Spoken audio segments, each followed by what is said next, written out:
Hello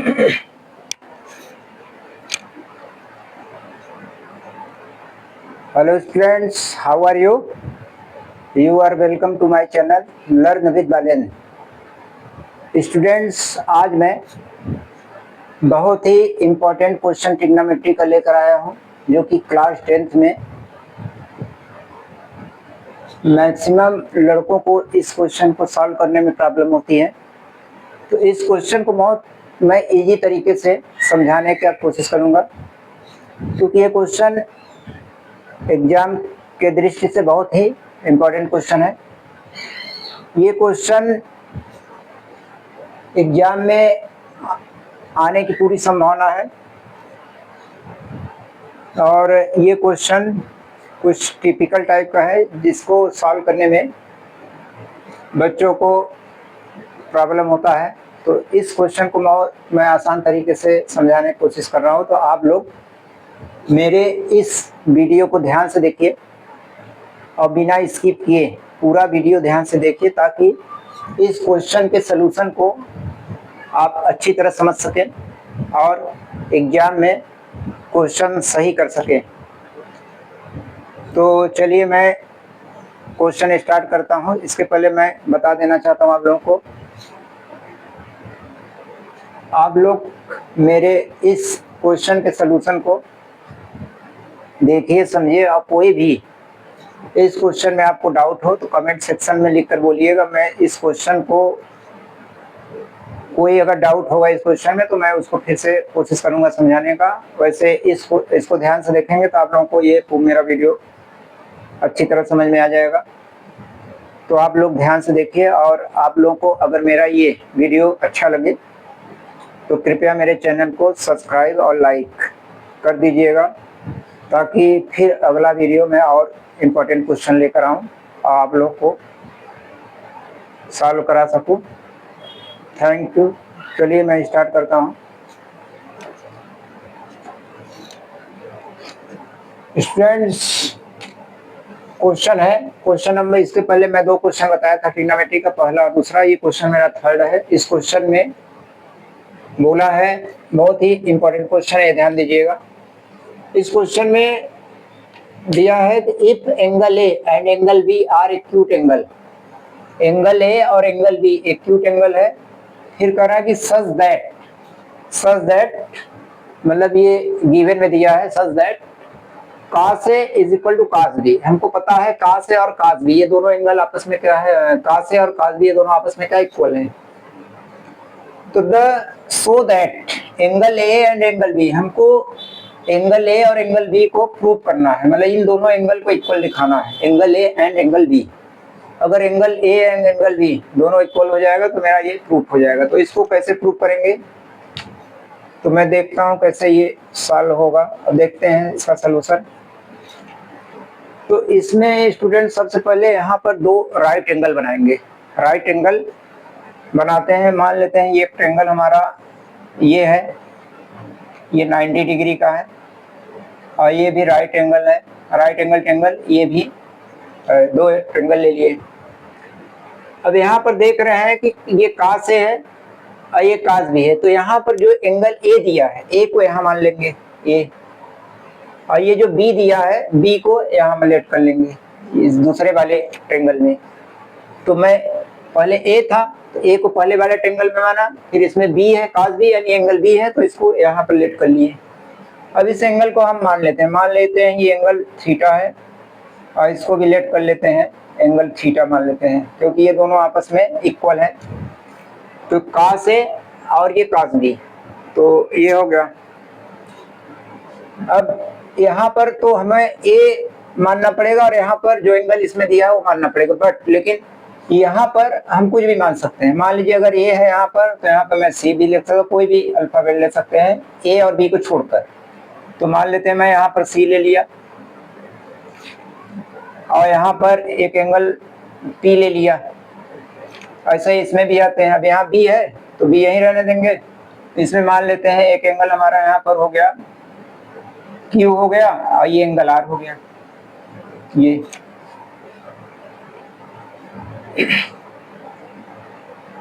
तो यहाँ पर हमको ये पता है cos A और cos B, cos A and cos B question में दिया है। तो सबसे पहले हम लिखते हैं cos A। अब यहाँ से देखते हैं cos A क्या होता है। अगर मैं यहाँ से cos A निकालूंगा तो cos इक्वल टू होता है बेस अपॉन हाइपोटेनस। तो इसका बेस हो जाएगा PA और हाइपोटेनस हो जाएगा CA। इसको चाहे CA लें चाहे ऐसे लें, इससे कोई फर्क नहीं पड़ेगा। मान लेते हैं यहाँ पर बेस हो जाएगा PA और इसका हो जाएगा हाइपोटेनस हो जाएगा CA। तो PA बाई CA आ गया।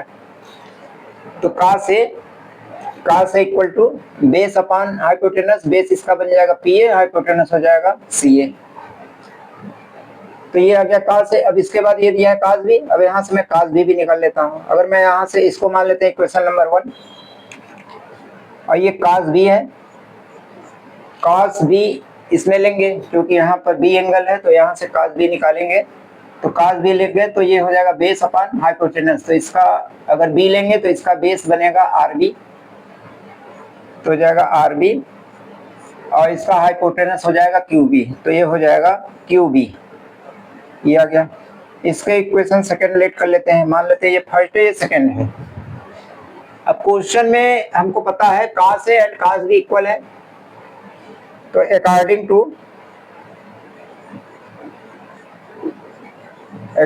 टू कंडीशन,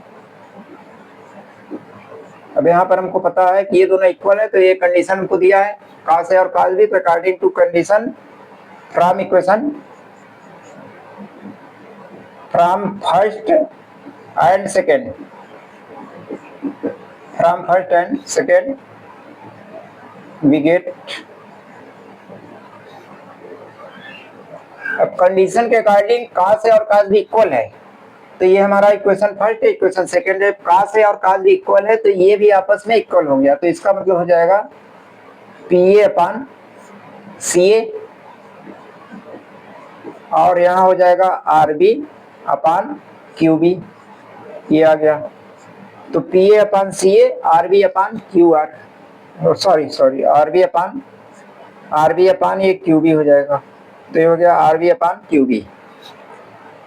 अब मैं ये क्रॉस मल्टीप्लाई से CA को यहाँ रख दे रहा हूँ और RB को यहाँ। तो ये मान लेते हैं हमारा PA है। अगर RB को यहाँ ले आएंगे तो CA की जगह हो जाएगा RB और CA जो है RB की जगह आ जाएगा। तो यहाँ पर CA हो जाएगा, ये हो जाएगा QB, तो हो जाएगा QB। तो PA अपॉन RB हो गया। अब देखते हैं, ये देखिए PA है ये RB है, तो PA का करस्पॉन्डिंग साइड क्या हो गया RB, तो PA बाई RB। और दूसरा CA अपॉन QB, ये CA है ये QB है, तो CA का करस्पॉन्डिंग साइड क्या हो गया QB। इसका मतलब ये करस्पॉन्डिंग साइड रेशियो में हो रहा है। PA का करस्पॉन्डिंग साइड बन गया RB और CA का करस्पॉन्डिंग साइड बन गया QB। तो ये दोनों साइड, दोनों ट्रायंगल में जो करस्पॉन्डिंग साइड है ये रेशियो में हो गया। तो इसको हम लोग कुछ लेट कर लेते हैं। इसके इक्वल टू हम मान लेते हैं K है, इसको लेट कर लिए K मान लिए हैं कि ये K के इक्वल है। अब स्टूडेंट्स यहाँ ध्यान दीजिएगा, इस ट्रायंगल में हमको PA पता है, PA दिया है और क्या दिया है PA था CA, मतलब PA और CA दिया है, यहाँ PC नहीं पता है।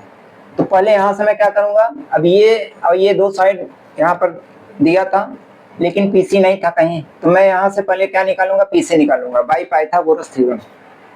तो अगर मैं PC यहाँ पर निकालूंगा तो यहाँ लिखूंगा इन ट्रायंगल APC। यहाँ पर एंगल P दिया है 90 डिग्री। अब यहाँ पर मैं यूज करूंगा पाइथागोरस थ्योरम का, बाई पाइथागोरस थ्योरम।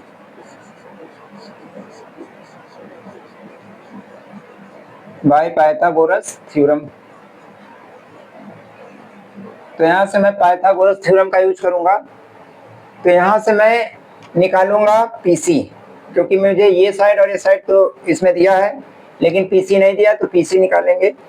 तो PC निकालने के लिए क्या करेंगे, यहाँ पाइथागोरस थ्योरम लगाएंगे। तो पाइथागोरस थ्योरम हमारा क्या होता है, hypotenuse square equal to perpendicular square plus base square. तो हाइपोटेनस यहाँ हो जाएगा CA square equal to PC square plus PA square, PC square plus PA square, ये हो गया। लेकिन यहाँ पर मुझे निकालना है पीसी का वैल्यू, तो पीसी को यही रहने देंगे, तो ये हो जाएगा C A square, P A इधर आएगा तो माइनस पी ए स्क्वायर, और इधर हमारा पीसी स्क्वायर वही रहेगा, ये पीसी स्क्वायर वही रहेगा। तो पीसी स्क्वायर इक्वल टू हो जाएगा C A square minus P A square. पहले आप लोग इस क्वेश्चन को पहले राइट कर लीजिए, लिख लीजिए, फिर उसके आगे मैं सॉल्व कर रहा हूँ।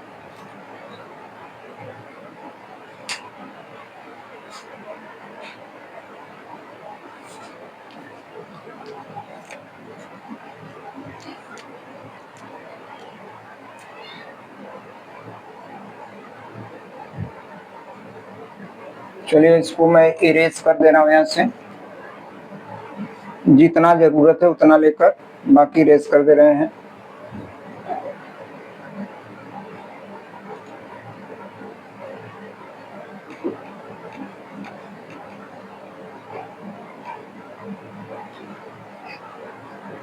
तो P C square equal to हो जाएगा C A square minus P A square, तो यहाँ पर मेरा हो जाएगा P C square equal to C A square minus P A square, ये बन गया C A square minus P A square हो गया। अगर मैं यहाँ से पीसी का वैल्यू निकालूंगा तो पीसी इक्वल टू हो जाएगा, स्क्वायर हटेगा तो यहाँ से अंडर रूट हो जाएगा, ये हो जाएगा C A square minus P A square, ये हो जाएगा C A square minus P A square. इसको मान लेते हैं हम थर्ड इक्वेशन। अब यहाँ स्टूडेंट जैसे हम लोग निकाले थे, इसमें से पीसी लिए थे क्योंकि हमको ये साइड और ये साइड दिया था, ये नहीं पता था तो यहाँ पीसी निकाल लिया। अब यहाँ पर आर भी हमको पता था और क्यू भी, ये दो पता है, यहाँ पर क्यू आर नहीं पता है, तो यहाँ से अब यहाँ से जैसे पीसी निकाले हैं तो यहाँ से क्या निकालेंगे, क्यू आर निकालेंगे। तो इसी तरह अगर क्यू आर की वैल्यू यहाँ से निकालेंगे तो Q R square equal to क्या बनेगा, यहाँ से इसके अकॉर्डिंग क्या बनेगा, क्यू आर स्क्वायर हो जाएगा Q B square minus R B square, तो ये हो जाएगा Q B square minus R B square, ये हो जाएगा। अगर पीसी लिए हैं, पीसी स्क्वायर इक्वल टू था C A square minus P A square हो गया, C A square minus P A square. उसी तरह अगर मैं यहाँ से क्यू आर निकालूंगा तो Q R square equal to हो जाएगा Q B square minus R B square. तो hypotenuse square equal to sorry perpendicular square equal to hypotenuse square minus base square, ये आ जाएगा।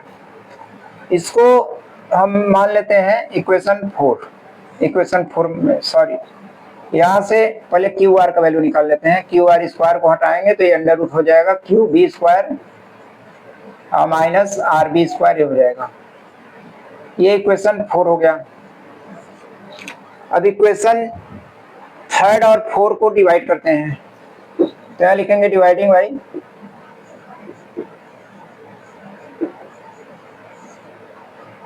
Dividing by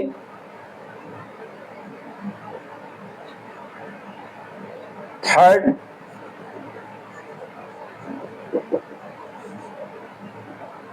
from third 4।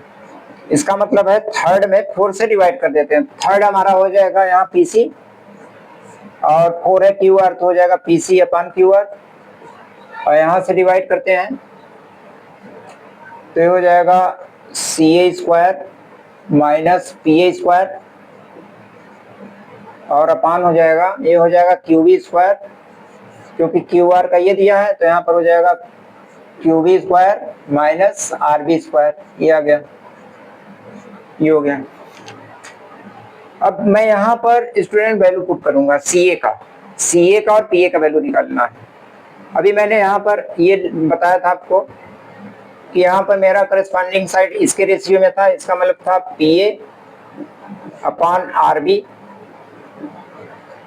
और ये था C A upon Q B, C A upon Q B ratio था। इसको हम लोग क्या माने थे, इसको हम लोग माने थे के लेट किए थे, के माने थे। तो यहाँ से मैं अगर मैं सी ए का वैल्यू निकालूंगा, मैं अगर इसको लूं, ये इसको छोड़ दीजिए, अभी इसको मत देखिए आप लोग, इतना देखिए, ये इसका इक्वल है। अगर यहाँ से सी ए का मैं वैल्यू निकालूंगा तो क्यूबी इधर आएगा तो क्यूबी का के में इंटू होगा तो हो जाएगा के क्यूबी। तो यहाँ से सी ए का अगर वैल्यू निकालेंगे तो इधर आएगा तो इसका मल्टीप्लाई होगा तो हो जाएगा के क्यूबी। तो ये सी ए की वैल्यू हो गई। तो सी ए की वैल्यू यहाँ से ये मिल गया। अब इसके बाद है पी ए। अब इसको और इसको लेंगे। अब इसको अगर लेंगे तो यहाँ से हमको पी ए की वैल्यू क्या मिलेगी। अब अगर इसको लेंगे तो पी ए का वैल्यू निकालेंगे तो आर बी इस साइड आएगा तो आर बी का इसमें मल्टीप्लाई होगा तो हो जाएगा के आर बी। तो सी ए का वैल्यू हो गया के क्यूबी और पी ए का वैल्यू होगा के आर बी। ये दो वैल्यू यहाँ से हम निकाल लिए। अब यही वैल्यू ये दोनों सी ए का पी ए का इसमें पुट करेंगे। सी ए की वैल्यू दिया है के क्यूबी और यहाँ पर सी ए का स्क्वायर है। जब इसकी वैल्यू पुट करेंगे तो हो जाएगा के स्क्वायर क्यूबी स्क्वायर हो जाएगा, क्योंकि जब इसका स्क्वायर है तो इसका जब होल स्क्वायर करेंगे तो के का स्क्वायर हो जाएगा और क्यूबी का होल स्क्वायर हो जाएगा। फिर यहाँ पर माइनस है, माइनस कर देंगे। अब इसके बाद है पी ए है के आर बी। तो पी ए की जगह अगर मैं के आर बी रखूंगा तो इसका स्क्वायर करेंगे तो हो जाएगा के स्क्वायर, ये हो जाएगा आर बी स्क्वायर। और अपान में इसको कुछ नहीं करना, ए सेम वही रहेगा। इसको आप लोग कुछ मत करिएगा, नीचे का जो ब्रैकेट है इसको वही उतारिएगा तो हो जाएगा QB square minus R B square, इसको वही रहने दीजिएगा। अब देखते हैं कि यहाँ से के स्क्वायर दोनों में है तो अगर मैं के स्क्वायर यहाँ से कॉमन ले लूंगा, अगर यहाँ से के स्क्वायर कॉमन लेंगे तो यहाँ पर ब्रैकेट में हमारा आएगा क्यूबी स्क्वायर, ये क्यूबी स्क्वायर बचेगा और यहाँ बचेगा आर बी स्क्वायर तो हो जाएगा माइनस आर बी स्क्वायर, ये आर बी स्क्वायर हो गया। और अपान में ये जो नीचे है अंडर रूट, ये वही रहेगा अंडर रूट क्यूबी स्क्वायर और माइनस आर बी स्क्वायर वही रहेगा। अब के का स्क्वायर रूट के होगा तो के को मैं बाहर लूंगा क्योंकि स्क्वायर है तो बाहर आएगा तो के हो जाएगा और अंदर ब्रैकेट के अंदर अंडर रूट के अंदर वही रहेगा QB square minus R B square और अपान में ये भी वही रहेगा QB square minus R B square, ये जो है अंडर रूट में हो जाएगा। अब ये अंडर रूट ये पूरा कट गया तो यहाँ पर आया के, तो यहाँ पर क्या बचा के बचा, इसको नोट कर लीजिएगा फिर लिख करते हैं।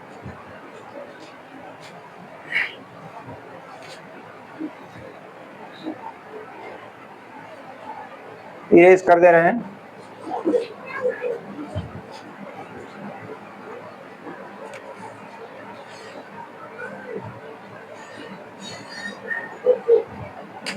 तो यहां से ये मेरा कैंसिल हो गया तो ये हो जाएगा हमारा पीसी अपान ये Q R, PC upon Q are हो गया और इधर क्या आया के आया तो ये के आ गया।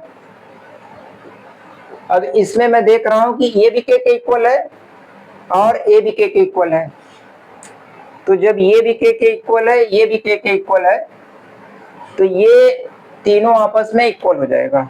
इसको मैं इक्वेशन 3 और 4 तक गया था, इसको लेट कर लेते हैं कोई इक्वेशन क्योंकि ये बाद में बना था तो इसको मान लेते हैं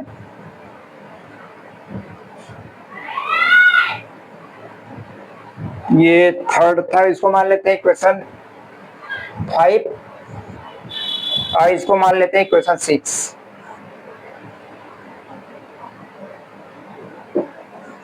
मान लिए। अब ये भी के इक्वल है ये भी के इक्वल है तो फ्रॉम 5 and 6 क्या लेंगे, फ्रॉम इक्वेशन 5 and 6 का यहाँ से वैल्यू निकालेंगे तो 5 6 का वैल्यू निकालेंगे तो ये के इक्वल है ये भी के इक्वल है, तीनों साइड आपस में इक्वल हो जाएगा। तो यहाँ पर मेरा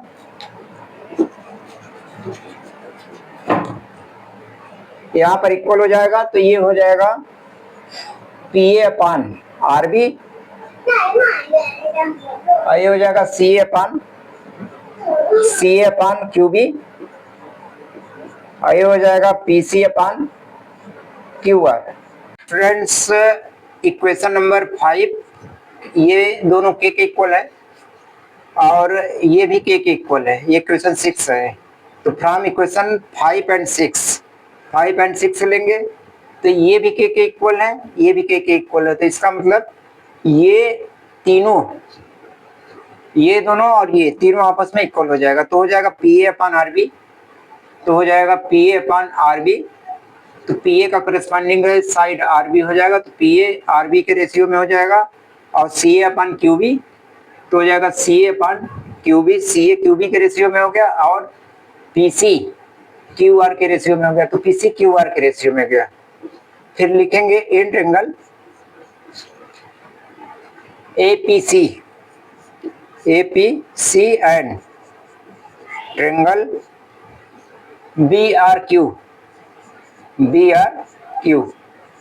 अब इसमें देखते हैं ये दोनों ट्रेंगल में, ये मेरा साइड रेशियो में हो गया, corresponding sides are ratio CA upon QB